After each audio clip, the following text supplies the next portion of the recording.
Hello, hello, everyone. I am just navigating around my screen a bit before we give it a start.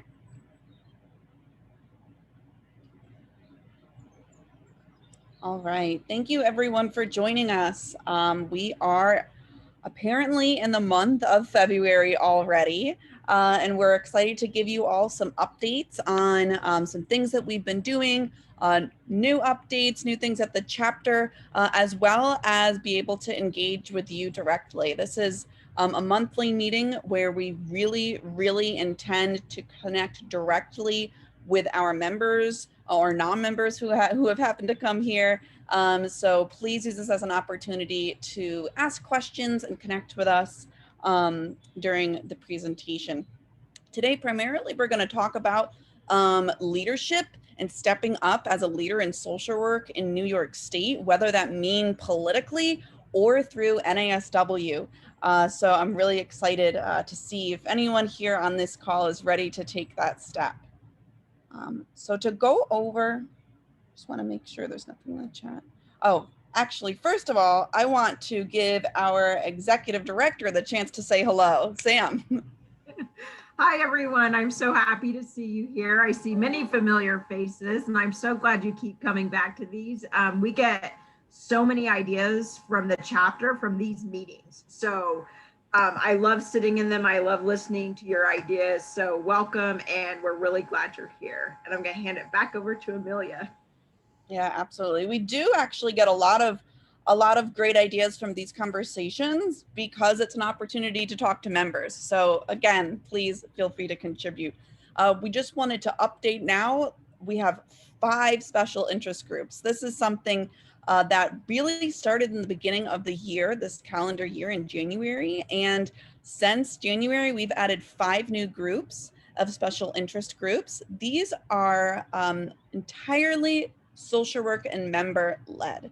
So any member is eligible to create an interest group, and all social workers are able to benefit from interest groups. So to give you an idea of what that means, recently we had a rural social worker, Martha, from up in Franklin County, of which I'm a native of, and that's a very rural area in New York State. It's up in the Adirondacks. They were looking to create a better network of rural social workers and create more mechanisms and support systems and events within the New York State chapter that is there for rural social workers. So, you know, Martha contacted us, said, you know, I appreciate the Northeast Division, but I would like to see a greater emphasis on supporting rural social workers, the clients of rural social workers. And so we've already started an interest group to connect social workers of this area. So if there's any member on this call that has an area of social work that you think we're missing, we want you to be able to participate in this or start an own group yourself. Feel free to write into the chat if there's something, if you're wondering if we have, or when we get to Q&A, you can ask about, you know, starting a particular topic area or starting a group that is around a demographic of social workers as well. You know, we have senior and retired social workers. We're looking to make peer support groups. So any ideas, we want to let you know that we are here to support you in that.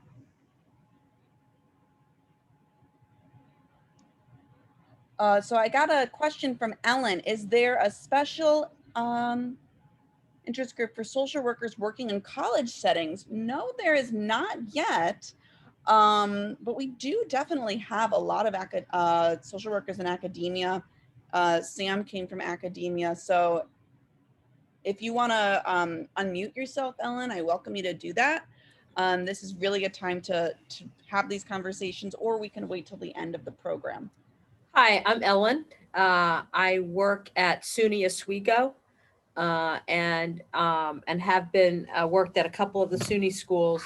Recently was actually up in Saranac Lake working at Paul Smith College. So yeah. But I just wonder because sometimes we don't have to face the same hurdles like insurance and some of those other things. And so just wondering if there is a group of, you know, a specialty group of other social workers working in college-based settings.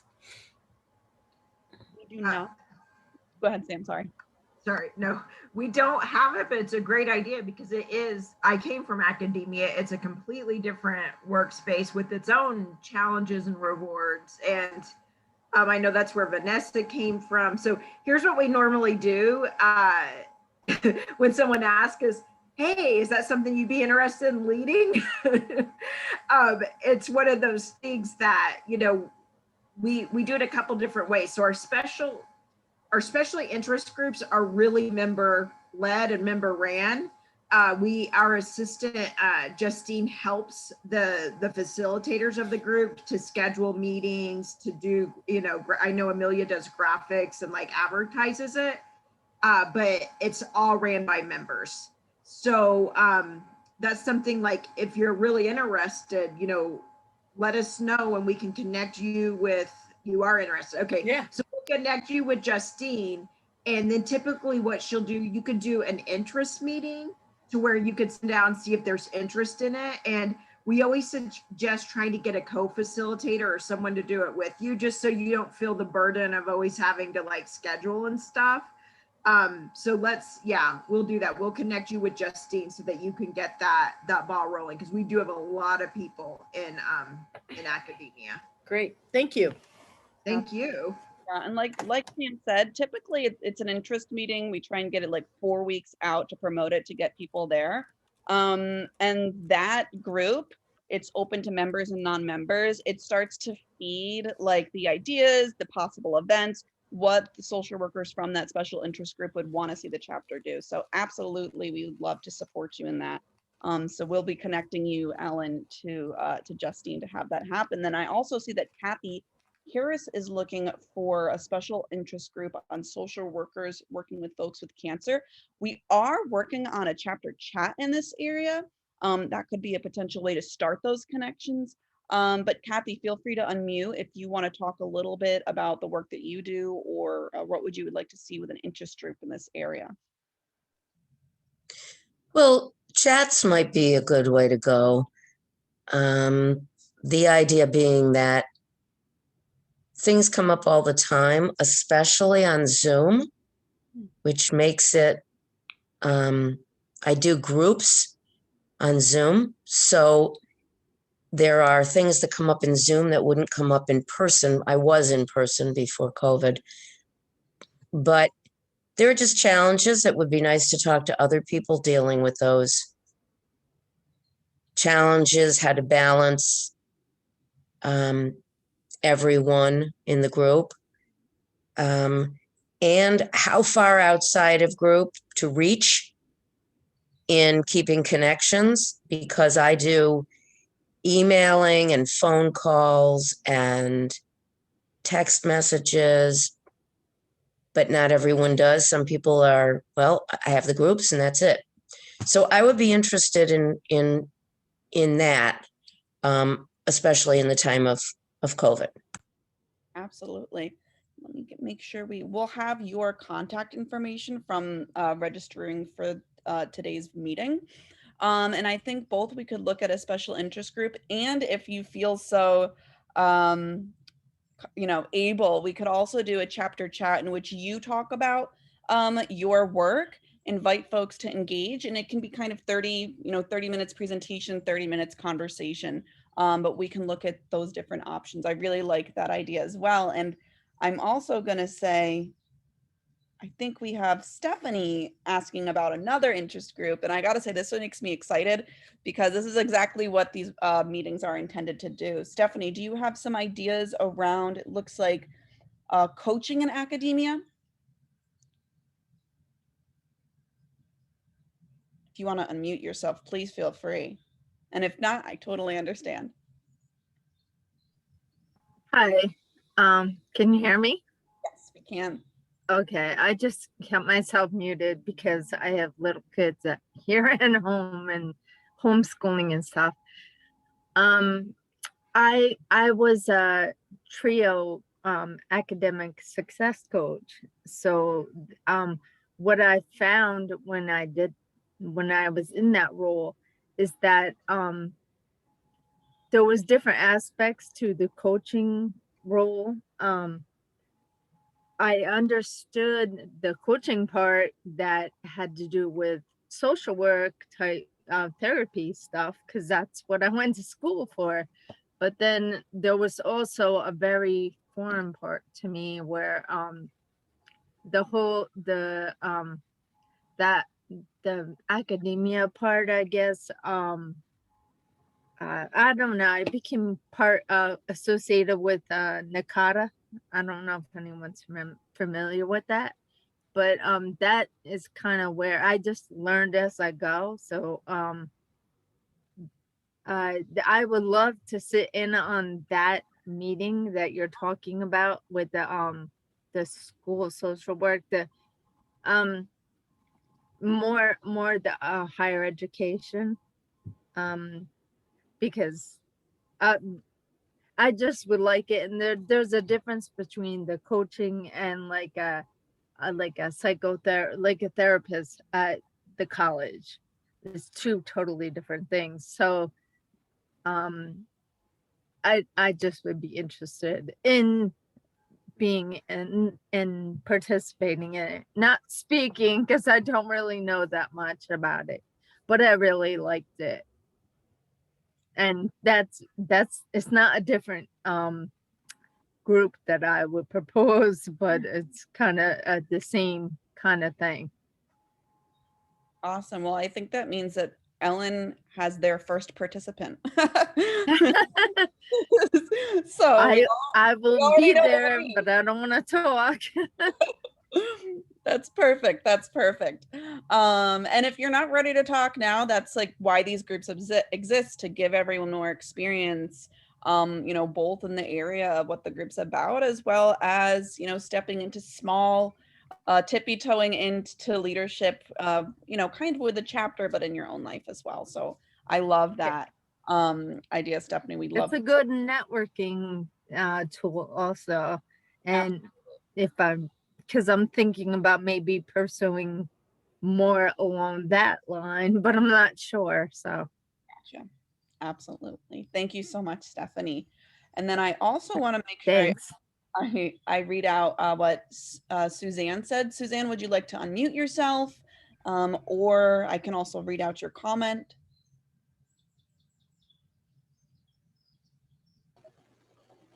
I have some stuff going on in the background. So yeah, I was just in listening to Kathy talk about how, you know, some things were coming up when they're doing the virtual groups as opposed to in person. I'm wondering if there's a interest group or a support group of some for practitioners who are having to learn how to transition or to virtualize their practice in whatever practice realm they are. I'm not looking to lead anything at this point. I'm just was picking up on her her comment. So we do have our first special interest group was the private practice work group.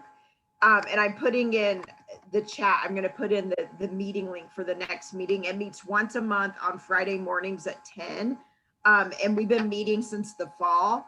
And they do talk a lot. We talk a lot about like telehealth. That's, you know, very important. It tends to be a little bit more focused on like the policies, but they do talk about like being tired, you know, like doing virtual therapy versus in-person therapy, that you know, that type of stuff. But yes, I'm wondering if that group, because I saw someone else asked about this group as well. If that might meet that need. That I think might be a good option. And I'm also thinking maybe also we need to do like a training in the box of best practices for virtual, you know, private practice. I think that's a really good idea. So thank you. In a way though, it's not just the persons in private practice. I think that you know, if you're working with, you know, an agency or organization and, you know, running these groups like that, you know, what was interesting in Kathy's comments for me was, you know, if you're running groups, just kind of, that could be in an agency or in organizations that may not be providing the training or the support that, you know, the practitioners would need to kind of feel comfortable in doing the work, you know, in these virtual spaces.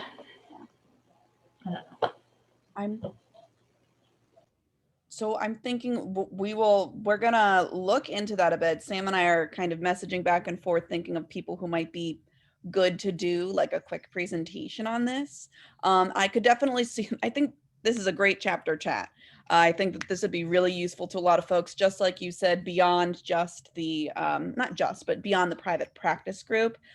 Definitely think that this would be a great chapter chat. So thank you for that recommendation. And also thank you for being able to set your boundaries by saying it's not something that you're able to take on. And I think that's always a great reminder for all of us, myself included. So thank you so much. So I do see a question from Kathy. She asked what the senior retired social work peer support that does already exist. Barry, one of our members, Barry, is the facilitator for that group. This came out of our member meeting. We had a big member meeting in November. That was like a full day. And this suggestion came out of that meeting. And they wanted to call it like the gray hair, like the gray hair. I was like, I don't know. People may not want to be a member of the gray hair group. So we landed on the senior retired social worker peer support, and they just wanted a place to come together to talk about, like, you know, the issues that they're going through, or, you know, everyday things. Really, that's more of like a peer support group. We do have a group that focuses on working with older adults, which is a little bit of a different focus than the peer support group. But the cool thing about these special interest groups is, like, if you go to one of them, and I put the link for our webpage, if that's funny, your hair's blue. If you go to one of these, you know, you can help to talk about like what the group should talk about. You know, it's a special interest group. So, you know, you could bring up, hey, the next meeting we have, could we focus on this? You know, can this be one of our topics? Because I think that's what these groups do, is it allows you to get together with social workers doing similar work or similar interests as you, and you guys can kind of set the schedule. I know Callie is our leader in the private practice work group, and she'll do that. She'll ask people, you know, is there something you want to focus on in our next meeting? And she has like a way where they can contact her and let her know. So that's something to keep in mind too, that like go and see how you can, you know, how you can contribute to that group. Awesome. Wow. Thank you so much, everyone. That was some of the best 20 minutes I've spent this week, because it's hearing directly from our members what they'd like to see. So I really appreciate everyone's input. If we're good, I'm going to move on just to the next couple things. I'm sure you've heard about some of this. Tomorrow is our very first conference for student social workers. We have an MSW, BSW, and doctoral track.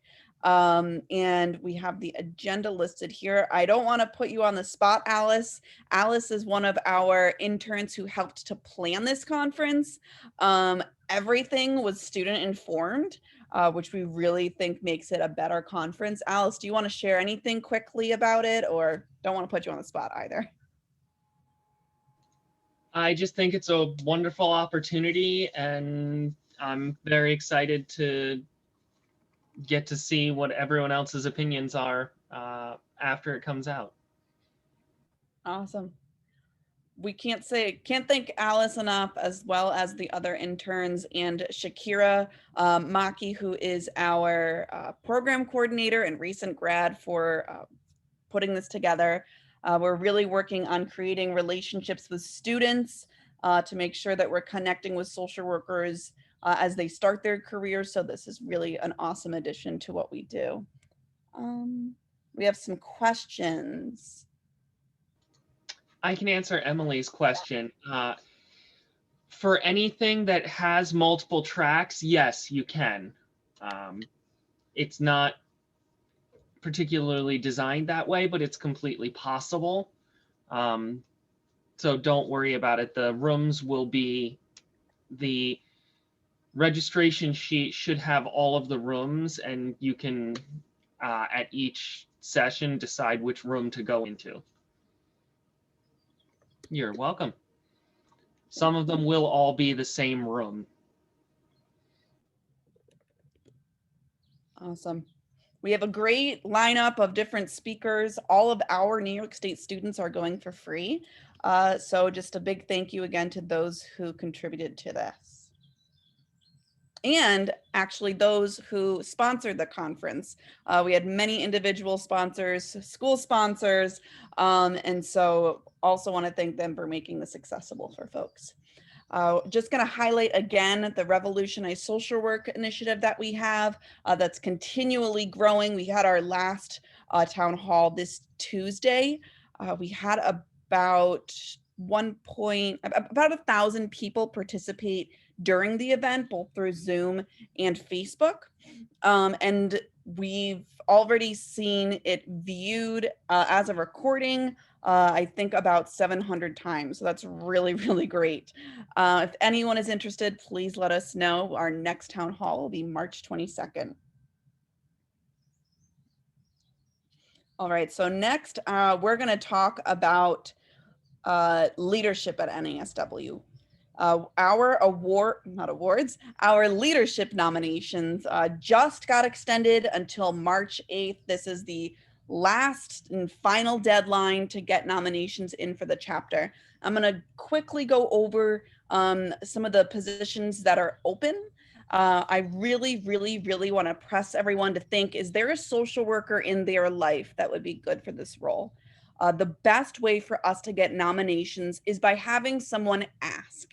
Having a social worker ask their colleague, having a social worker kind of push their student into a bigger position, or tell them that they're ready for this leadership role. So many people just feel like, not me, I don't want to put myself in the spotlight, but the best way to do that and to get new faces, new eyes and ears and perspectives on the work that we do is by having our members nominate. So deadline is March 8th. Our president-elect position, which is 1 year as president-elect and 2 years as president is open. This position is a significant time commitment. This position is about 40 hours a month between conference calls and board meetings. They have to have a vast demonstrated experience in leadership roles, as well as previous board experience. If there's anyone in your mind or in your life that you think that would be the person to lead our chapter for the, in training for 1 year and then lead at the forefront for 2 years, we really value your perspective. We'll do the work of reaching out and coaching and training that person. We just need those names. The next position is secretary. This position is very important because they keep the accurate records and historical records of the chapter. So they take all of our meeting minutes during all of our board meetings to make sure that we're always on track. So if there's someone that you think is extremely detail oriented, is always keeping themselves on that timeline and anticipating what comes next, the secretary position would be great for that person. Next, we have the board member at large. This position is really important because it promotes our membership with stakeholders and potential partners. That includes schools of social work, state offices, organizations or employers that employ large numbers of social workers, and other nonprofit organizations. We're trying to do a better job at reaching social workers that we're not connecting with. There are about 30,000 social workers in our region, and we have 6,000 members. So we want to start doing better at reaching out to social workers who aren't actively involved.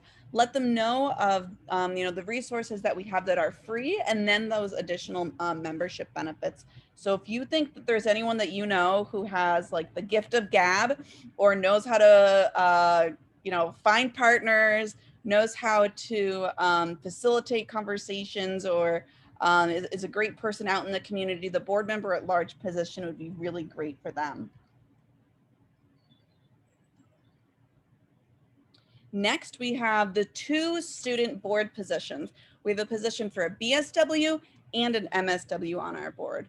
This is the only position that's a 1-year term because it must be concurrent with their calendar academic year. And this position, the student positions, of course, are really focused on connecting with students, ensuring that students' voices are represented at the table. Student voices are represented in all of the work that we do. And we've been very lucky to have some incredible student board members in the past. Our student board members contribute significantly to the work that we do. Our largest initiative I think that we've ever done, which is Revolutionize Social Work. We have 10,000 social workers from around the world actively involved. That was started by our BSW student. So I want to make it clear that the student representatives are absolutely on the same table with the same power as every other person that's on our board of directors. Amelia, can I ask a question back on that?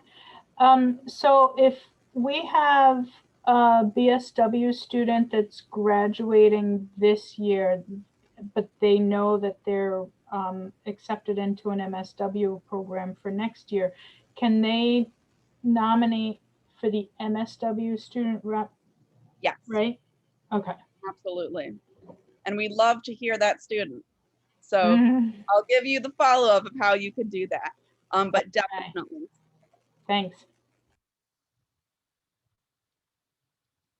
The next one would be division director. So division directors are the people who really do a lot of the work in each of those divisions. They are, facilitating steering committee meetings. They are planning networking events for that geographic area. They are working, some groups that have, it's really open to anything. But right now we have awards events being planned, scholarship funds being created, book clubs happening, movie screenings happening, everything and anything you want to bring to this position, we will be able to support you in.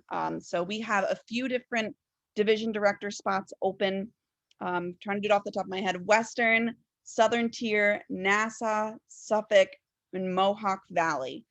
So please, if there's someone in your mind that you think would be good for one of those division areas, we'd love to hear it. Second to last, we have the Delegate Assembly position. So there are actually 12 open slots for this role. It's technically a 3-year term. You'll be elected in this year, but it's 2 years of active engagement. That's because chapters are given 2 years to completely fill that slate of the 12, for us, 12 total. Sam?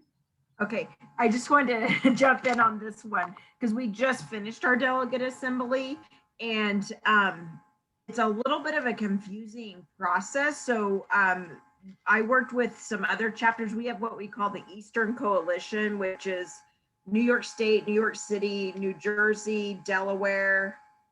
That may be it. Maybe Pennsylvania is in there too. And we talked about actually starting to possibly meet the first year and with national staff so they can explain to us like how delegate assembly works, like what types of things we should be doing. And that way we're better informed going in. And I mean me on that as well, so that I'm better informed too. And we actually have 10 spots open because 2 spots one goes to the president, one goes to the president-elect.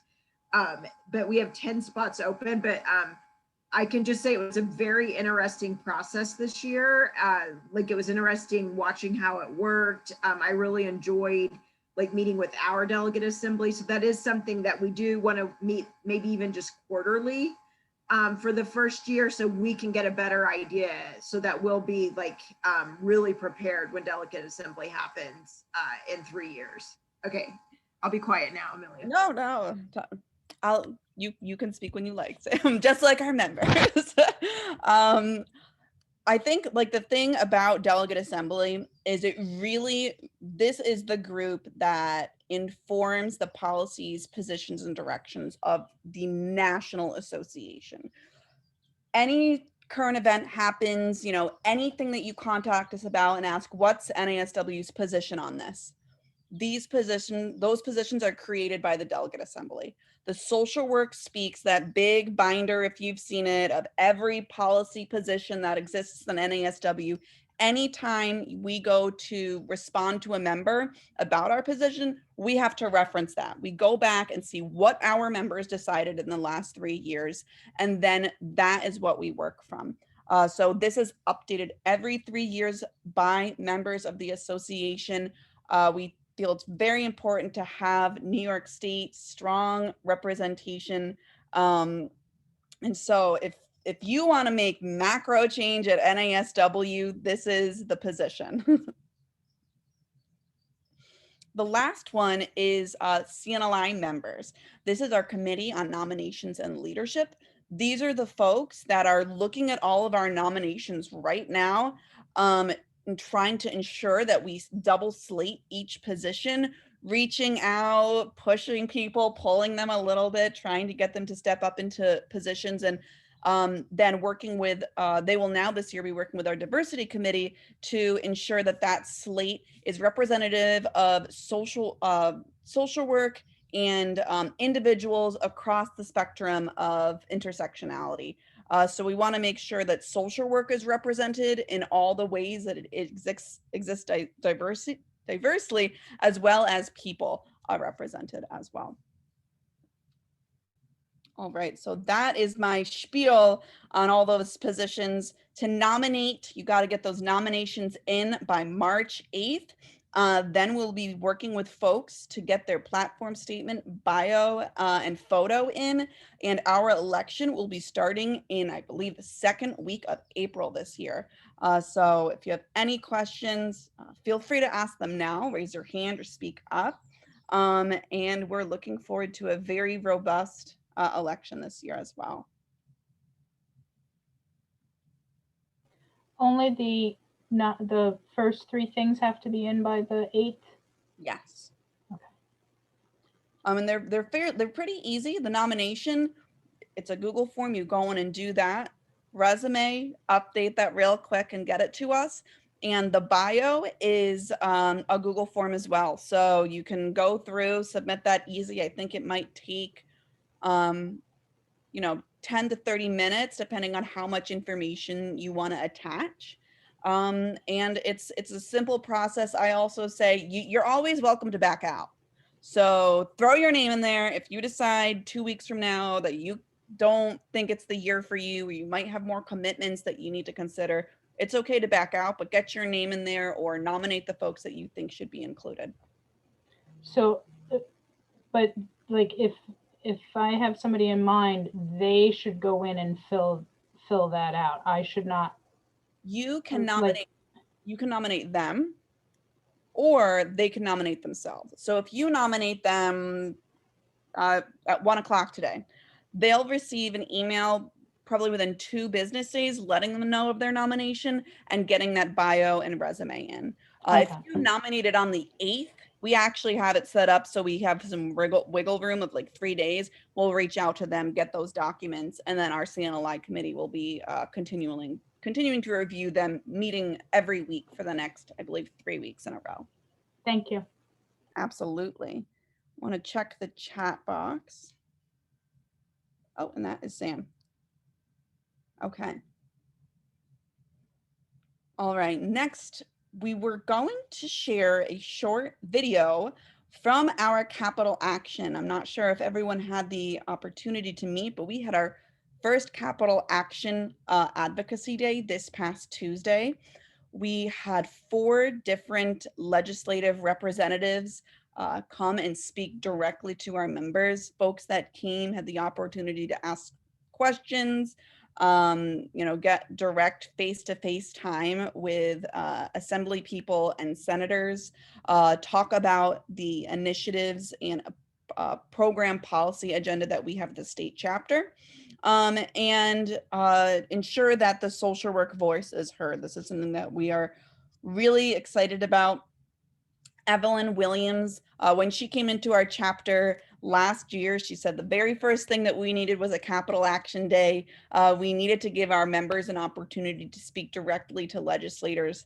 So we are pleased to be able to say that that happened this year, our very first one. And I'm gonna show you a clip right now from Assemblywoman Frontis. They are a MSW, I believe LCSW, and a PhD in social work. We are very, very committed to supporting social workers running for office. I'm going to share with you an event that's coming up shortly as well on March 2nd that will be highlighting social workers running for office. We want to make sure that we show social workers they have the support of NASW and social workers in their state when they jump out and make that risk of running for office. So I'm going to share quickly a really powerful, there we go, presentation that we had by Representative Frontis. Is there a button to make this bigger? I don't think so. Okay.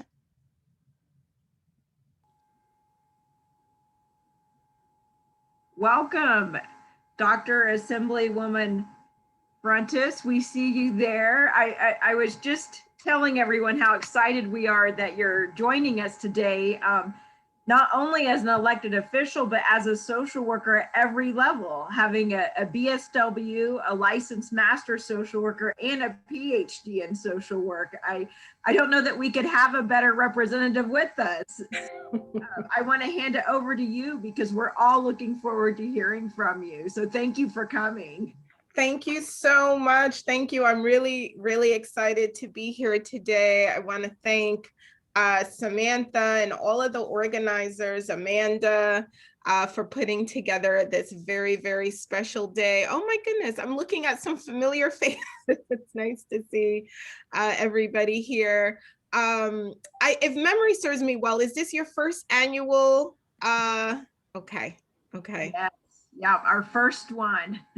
How very exciting is that? Well, I have to tell you that we are kindred spirits because we are both thinking about the power of advocacy, the power of social work advocacy. It's something that I think about every single day, no matter what I'm doing, no matter how busy I am. And it's one of the reasons why I made a commitment to myself, to my alma maters, to the new generation of social workers that are coming up, to get involved and not stay on the sidelines. Many of you know that I graduated from NYU.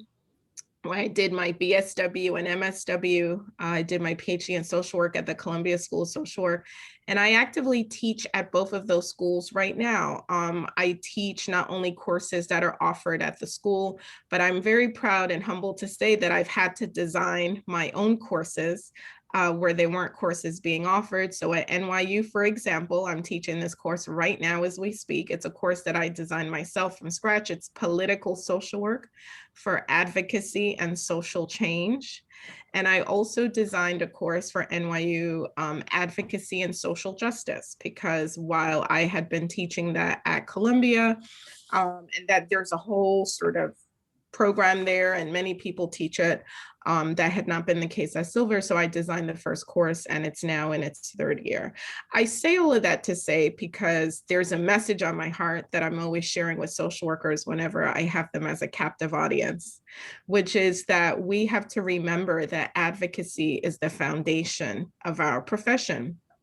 Now, what's interesting, I always teach about the twin missions of social work when I speak to fellow social workers, and I say it's okay and it's nothing for us to feel confused about.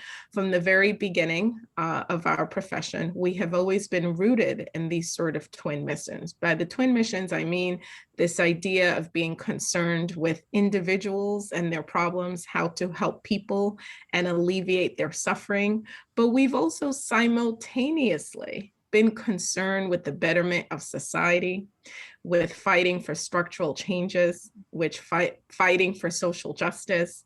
And so for some people, that's been sort of like a conundrum. And you see that today in a lot of our programs where some people are focused on clinical and we're doing mental health, we're talking about biopsychosocial. I think that that's very important. I think that we should still keep doing that. And I should say that I'm a perfect example of someone who uses both of those things every single day. I've never seen them as a source of tension. In fact, I've just been appointed, you may have heard, the chair of the new Minority Mental Health Subcommittee here in the Assembly. So I think that it's always the right time to be talking about mental health. It's always the right time to be talking about how to alleviate human suffering, helping people with their personal problems. But on the other hand, I think we're good at doing that.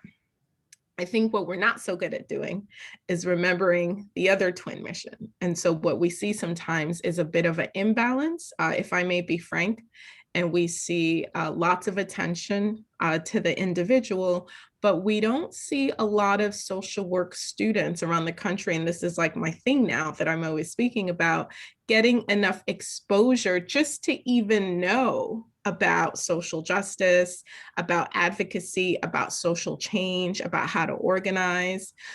So I appreciate being here today and being able to share my thoughts with you, because I think that, it's time that we all spread that message together, that when we think about the formation of what makes a social worker, right? What makes us different, what makes us stand out, I think that that is it, what I'm talking about, that sort of secret recipe, that secret sauce. And it's making sure that we have this knowledge base of how to do both things in our toolkit so that we can use it at a moment's notice. So for example, we have plenty of social workers, we're clinicians, we're practitioners, but do you have a working sort of understanding of structural racism, of structural oppression, of how the United States, came to be, how we have sort of people suffering? Why do we have anti-Blackness in a lot of our institutions? Those are things that, we have to be talking about and that we have to understand. And we get that from having those courses that teach us about our obligation to help make the world a better place. And so that leads me to being a social worker in the state legislature. It's been said that political social work is social work with power. It's social work with power. And so for me, it's a humbling experience. I think I'm one of two social workers in the Assembly and possibly in the entire state legislature.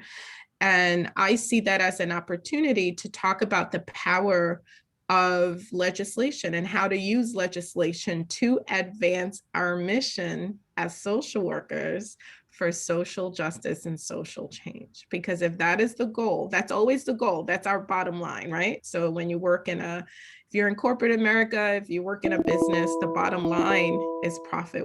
That's your bottom line every day. How much are we making?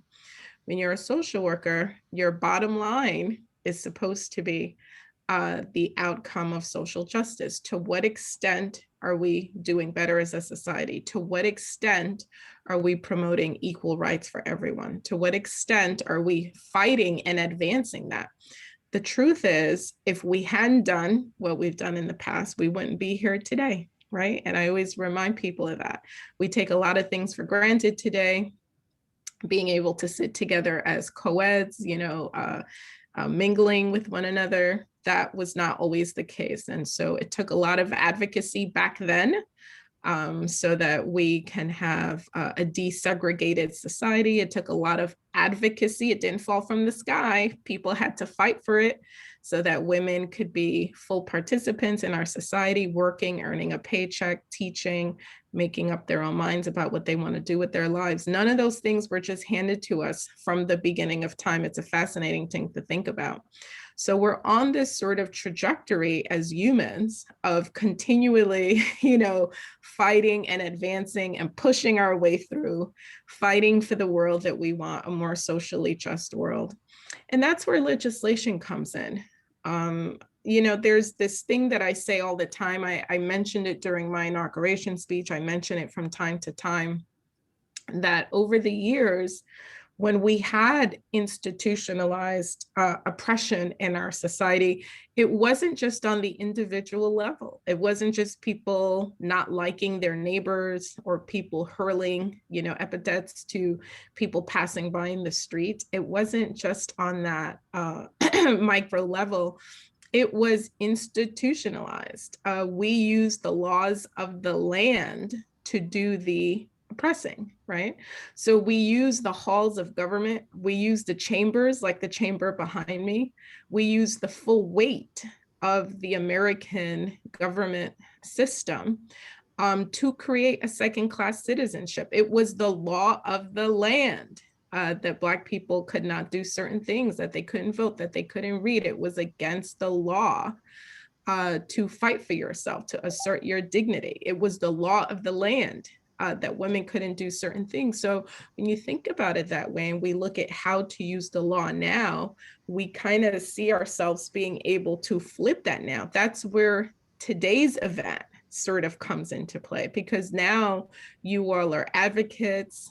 We have social workers, we have people around the country having lobby days like this and pushing their lawmakers and telling them what they want, what kind of outcomes they want from the law.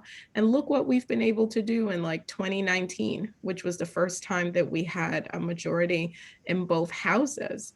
We were able to pass unprecedented laws in the state of New York. And you look at those laws, what did they do? There was something that all of those laws had in common. Those laws granted more rights to people, to different groups of people. It was really something that was spectacular. More rights for immigrants, more rights for women, more rights for, families and children. It was the exact opposite of what we had been doing, frankly, if you just say, from the founding of the country. So that's kind of how I've been, keeping my head focused when all of these things are going on. I'm like, well, it's my job to make sure that for the time that I'm here, I'm using the weight of this office, I'm using the chambers behind me to advance my mission, our profession's mission as social workers to do right by people.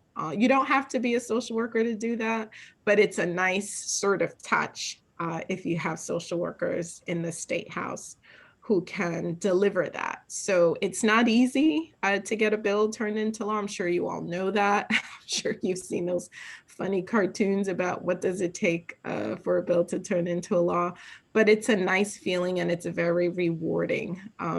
Last year at the end of 2020, before she retired, Senator Valnette Montgomery, who had been in the Senate for many, many years, she and I were able to co-sponsor the Central Park 5 bill. I don't know that it got a lot of attention. We were bogged down with all, between COVID and everything else that was going on. It's fine that people may have missed it, but it was kind of a big deal, especially being a New Yorker, knowing what had happened with the Central Park 5. We had these 5 men of color who were coerced into giving a false confession. And we now know that it happened. It's been happening for a long time. And so this bill that we introduced stipulated that anytime a juvenile is speaking to law enforcement, that it had to be video recorded. Especially if you were in the courthouse, if you were on, law enforcement premises, et cetera. And that was important and that was a big deal. And that was a way to sort of turn the hand of justice for young people to make sure that we are doing right by them and making sure that we promote if I need something from the transparency, business office, do I just go up or and you trying call to them make down? sure that what happened before with the original Central 5 doesn't happen again. So many of the bills that I've introduced have been social work minded, thinking about mental health, thinking about families, thinking about, you know, equal rights. There was one that I introduced and it quickly went through. We were so shocked. We had wanted to change something very small and didn't get a chance to because it moved so quickly. And that one was about, I think it was called the duty to warn at work in the workplace, and making sure that an employer always notifies their employees of any hazardous conditions in the workplace. I introduced that bill because in the early days of COVID, we saw a lot of employers not doing right by their employees, hiding information from them. People were dying on the job. I don't want to mention any companies by name, but certainly you all may know it was in the news where COVID was spreading like wildfire in certain workplaces, and people were hiding that from their workers. So we introduced a bill to that. And I guess in closing, I'll just say that, as social workers, we're always looking for opportunities to do good. And this has become certainly one area where I say that we belong. We belong everywhere, but we certainly belong in the halls of government as well, just to make sure that we are making sure that the laws that we pass are social work friendly. All right. So if you were not able to join us the day of, I hope that you were inspired by that and appreciate Representative Frontist's call to action. Is there anything that anyone wants to just make a comment or question about that presentation?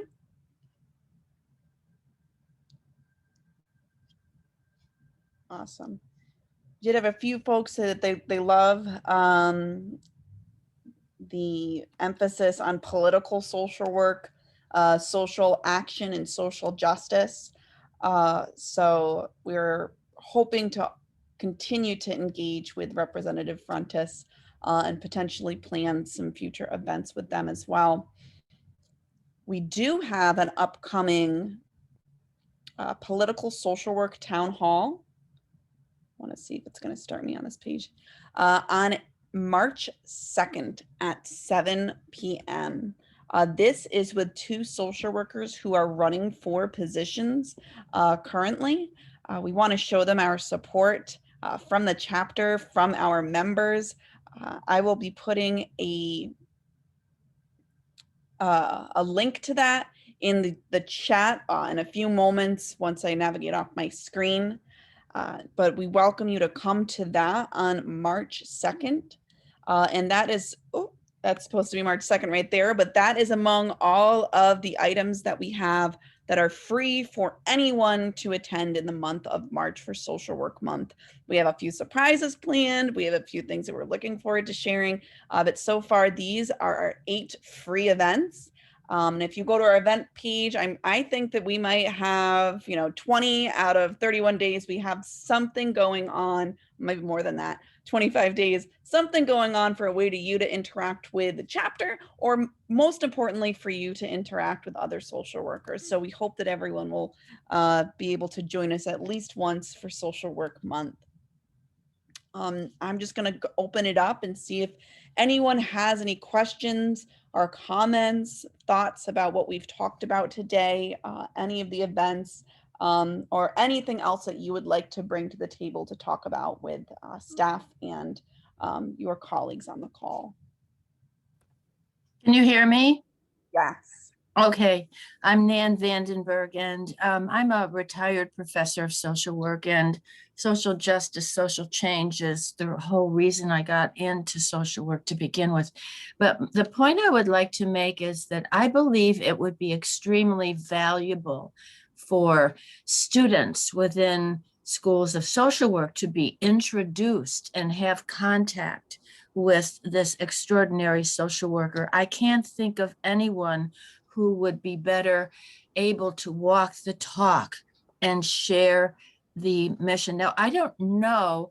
I mean, I was thinking it would be wonderful if NASW could make contact with the primary schools of social work, Buffalo, NASW-NYS, Syracuse, Albany, and collaborate to make sure that she can get to each one of those campuses and to have a meetup with the students so that they can hear what she said, because the medium is the message. Do you know what I mean?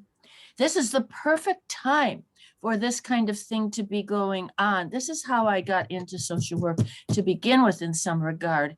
I was in the School of Social Work, I was casework, but then we had this outstanding professor who, African-American gentleman, who was all about social change, social organizing. That's how I changed my track in social work, to go into the more macro direction.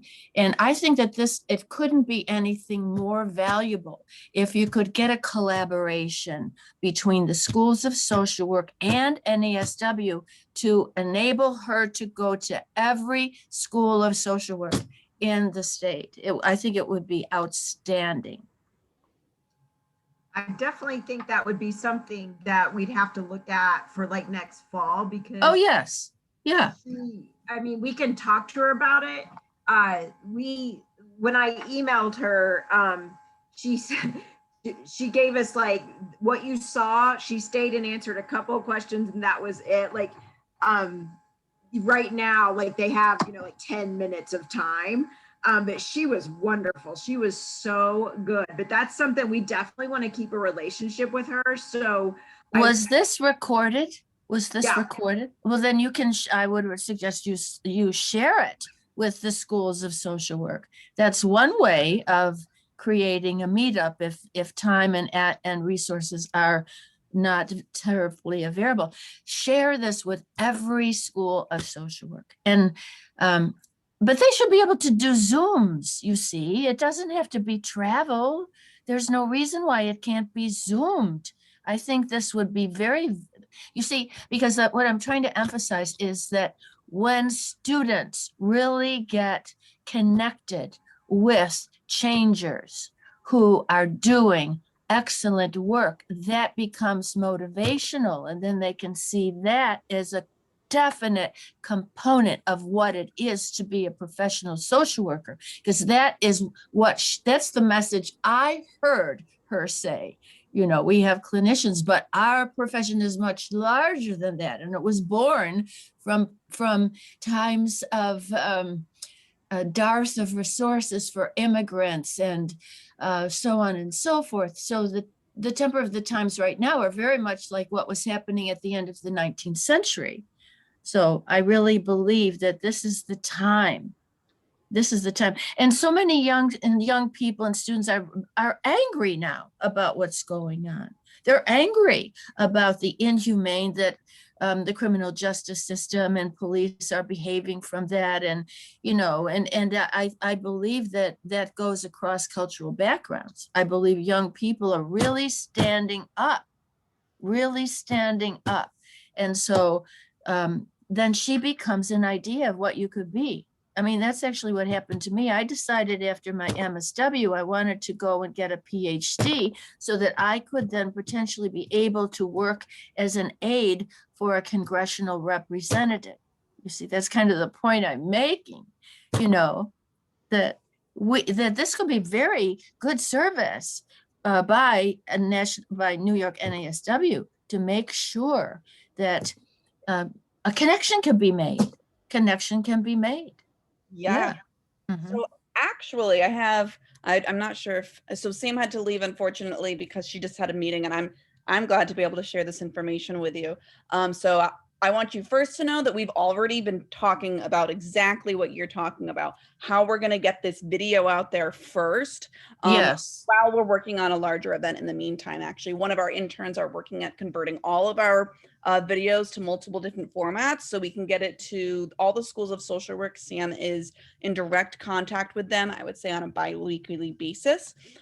we'd get that video out to them that way. We're going to put it on our website and all forms of social media. We see hundreds and hundreds, if not thousands of views on our social media. And that's the best way that we find we can get to students. But there's already some percolation of a political social work interest group that's not quite solidified yet, but this is exactly the reason why that group is being intended to form. We want to do more frequent, more developed relationships with social workers in political office, highlighting the work that they do and using them as an example for the power of social work and social workers, both who are in school, as well as social workers who have practice experience and want to see someone reflected in themselves at that who's in political office. Like Representative Frentis said, they had a history of social work experience and then went into this, which is also another great way to reach people, both students and social workers who have already gone into their career. So we have well, that's really wonderful. I think it would be super duper. I have to say adios here in a moment, but I really think it would be a perfect model if the video could be shared and then there could be a brief period of time where she could be open to questions. And then that would be perfect because they would have heard what she said and then they would be able to ask questions. So well done to y'all for doing this, but I have to scoot off. But that was very, very good. I don't think most people know that we have this jewel of a social worker in our state assembly and in our state. She needs to go further. Yes. She needs to go further. Yes, yes. She's got what it takes. I love it. Okay, my dears, thank you. So well done. Thank you. And I do want to be mindful that it's 1:02. Does anyone else have something that they would like to comment or question or bring to the table?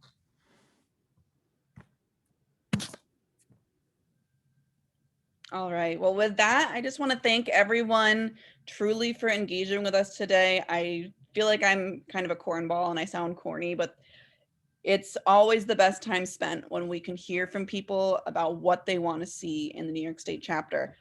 I'm looking forward to you all on this call, seeing the conversations that we had today actualize into events and special interest groups. So thank you again for joining us. We'll be following up with the folks who were interested in getting some programs and special interest groups started. And we appreciate your time. Thank you so much, everyone. Have a great rest of your day.